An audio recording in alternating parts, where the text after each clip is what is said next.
Hey everyone, this is Owen Hunter today. I'm going to be doing a review on the AGM Rattler V2 thermal rifle scope.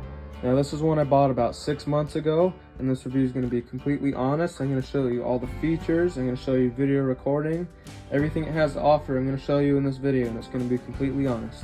There is one thing I do regret about buying this, of course I'll get to it later, but I do love this scope and I'm going to show you everything about it. Here we go. Alright, so first up I'm going to be showing you this scope. So it's your average scope size. It's not too big, it's not too small. A little bit bigger than my hand, and I do have pretty big hands. So we're going to be showing you the controls, which are all on top. Here's your battery side compartment. I'll get to that later.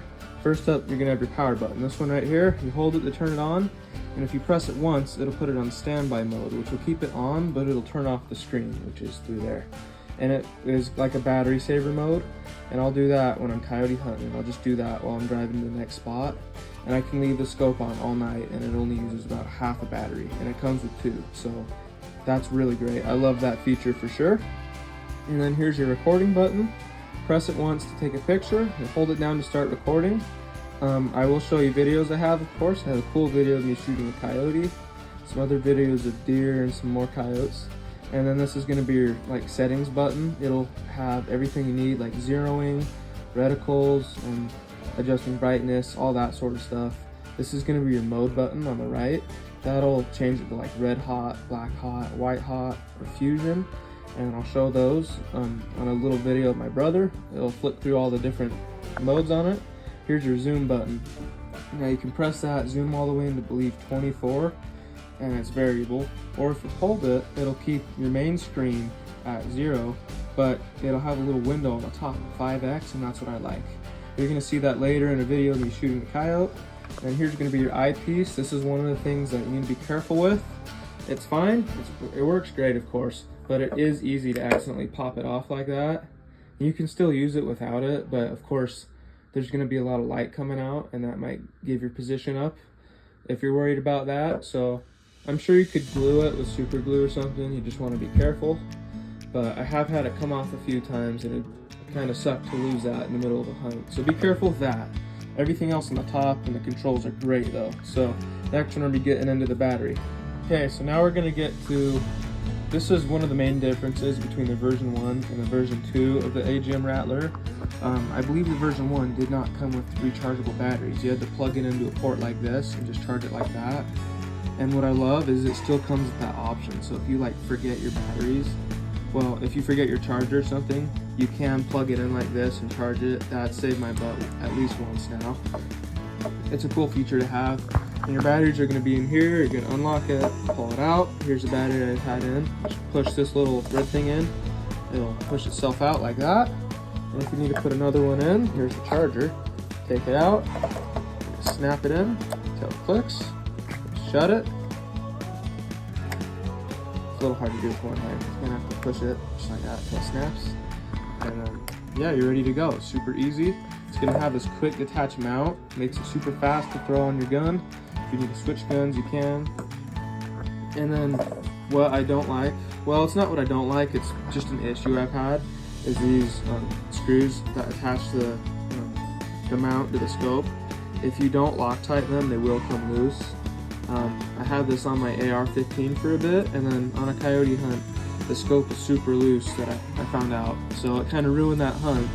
But I've used red permanent Loctite and remounted the scope to this mount that it comes with, and it hasn't given me any issues since. So just make sure you put red Loctite in and everything's gonna work just great.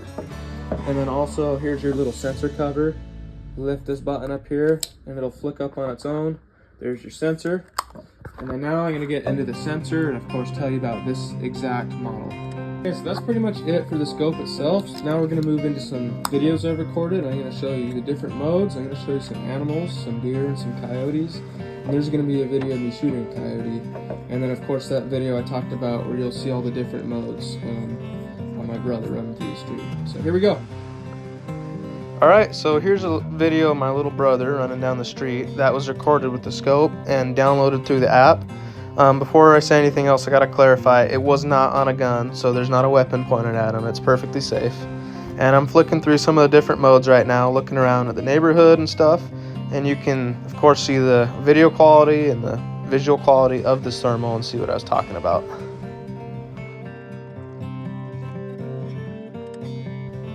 Alright, here's a quick video of a buck that I found coyote hunting one night.